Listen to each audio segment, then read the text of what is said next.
क्या कभी आपने ये सुना है कि राज्यसभा का कोई सदस्य यानी सांसद हाईकोर्ट का भी जज बन जाए? इतना ही नहीं, अपने रिटायरमेंट के बाद वो सुप्रीम कोर्ट का भी जज बन जाए। सुनकर थोड़ा अजीब लग सकता है, लेकिन यही हकीकत है। इन दिनों जो कांग्रेस हाथ धोकर बीजेपी सांसद निशिकांत दुबे के खिलाफ पड़ी हुई है, या यूं कहे कि खड़ी है, नैतिकता का पाठ पढ़ा रही है, उसी कांग्रेस का कच्चा चिट्ठा खोलकर बीजेपी सांसद निशिकांत दुबे एक बार फिर चर्चा में। अक्सर आप वीडियो में राहुल गांधी को संविधान के साथ देखते हैं। अक्सर राहुल गांधी संविधान खतरे में है की बात करते हैं, लेकिन अब बीजेपी के गोड्डा से सांसद निशिकांत दुबे ने कांग्रेस के संविधान बचाओ मुहिम पर जोरदार तंज कसते हुए एक मजेदार कहानी सुनाई। उन्होंने अपने सोशल मीडिया प्लेटफॉर्म एक्स पर इसे पोस्ट किया है। इस कहानी में निशिकांत दुबे ने एक जज की नियुक्ति का हवाला देकर कांग्रेस पर हमला किया है। अपने एक्स हैंडल पर निशिकांत दुबे ने जज बहरूल इस्लाम के बारे में विस्तार से बताया है। उन्होंने आरोप लगाया है कि 1977 में इंदिरा गांधी जी के ऊपर लगे सभी भ्रष्टाचार के केस इन्होंने तन्मयता से खत्म कर दिए। फिर खुश होकर कांग्रेस ने इन्हें 1983 में सुप्रीम कोर्ट से रिटायर कर कांग्रेस से राज्यसभा का तीसरी बार सदस्य बना दिया। सुप्रीम कोर्ट की वेबसाइट के मुताबिक जज बहरूल इस्लाम 1951 में असम उच्च न्यायालय में वकील के रूप में रजिस्टर्ड हुए। 1958 में सर्वोच्च न्यायालय के वकील के रूप में रजिस्टर्ड किए गए।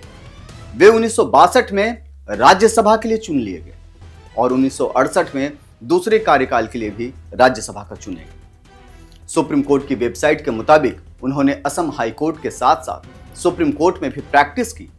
20 जनवरी 1972 को तत्कालीन असम और नागालैंड उच्च न्यायालय, जिसको अब गुवाहाटी उच्च न्यायालय के रूप में जाना जाता है, उसके न्यायाधीश नियुक्त कर दिए गए। 11 मार्च 1979 को गुवाहाटी उच्च न्यायालय के कार्यवाहक मुख्य न्यायाधीश नियुक्त किए गए। 4 महीने के बाद यानी 7 जुलाई 1979 को गुवाहाटी उच्च न्यायालय के मुख्य न्यायाधीश के रूप में नियुक्ति हो गई। 1 मार्च 1980 को बहरूल इस्लाम हाईकोर्ट से रिटायर हो गए। इसके बाद 4 दिसंबर 1980 को भारत के सुप्रीम कोर्ट के न्यायाधीश नियुक्त किए गए। इसके बाद बहरूल इस्लाम ने जनवरी 1983 में सुप्रीम कोर्ट से त्यागपत्र दे दिया, लेकिन किस्सा यहीं खत्म नहीं हुआ। बहरूल इस्लाम ने सुप्रीम कोर्ट के न्यायाधीश के पद से इस्तीफा क्यों दिया, ये जानना भी बेहद जरूरी है। दरअसल असम के बारपेटा से उन्हें लोकसभा का चुनाव लड़ना था, वो भी कांग्रेस पार्टी के सिंबल पर। लिहाजा उन्होंने न्यायाधीश के पद से इस्तीफा दे दिया और उतर गए चुनाव मैदान में। हालांकि यह चुनाव पोस्टपोन्ड हो गया और फिर बाद में उन्हें एक बार फिर यानी तीसरी बार राज्यसभा भेज दिया गया। हालांकि 5 फरवरी 1993 को उनका निधन हो गया। बीजेपी सांसद निशिकांत दुबे इस पूरे घटनाक्रम पर अपने एक्स हैंडल पर विस्तार से टिप्पणी की। निशिकांत दुबे ने लिखा है कि कांग्रेस के संविधान बचाओ की एक मजेदार कहानी। असम में बहरूल इस्लाम साहब ने कांग्रेस से सदस्यता 1951 में ली। तुष्टीकरण के नाम पर कांग्रेस ने उन्हें 1962 में राज्यसभा का सदस्य बना दिया। 6 साल बाद दोबारा 1958 में राज्यसभा का सदस्य सेवा भाव के लिए बनाया। निशिकांत दुबे ने आगे लिखा अपने एक्स हैंडल पर कि इनसे बड़ा चमचा कांग्रेस को नजर ही नहीं आया। राज्यसभा से बिना इस्तीफा दिलाए हाईकोर्ट का जज 1972 में बना दिया। फिर 1979 में असम हाईकोर्ट का कार्यवाहक मुख्य न्यायाधीश बना दिया। बेचारे 1980 में रिटायर हो गए, लेकिन यह तो कांग्रेस है। जनवरी 1980 में रिटायर हुए जज को दिसंबर 1980 में सीधे सुप्रीम कोर्ट का जज बना दिया। 1977 में इंदिरा गांधी जी के ऊपर लगे सभी भ्रष्टाचार के केस इन्होंने तन्मयता से खत्म कर दिया। फिर खुश होकर कांग्रेस ने उन्हें 1983 में सुप्रीम कोर्ट से रिटायर कर कांग्रेस से राज्यसभा का तीसरी बार सदस्य ही बना दिया। और फिर लास्ट में लिखते हैं कि मैं कुछ नहीं बोलूंगा।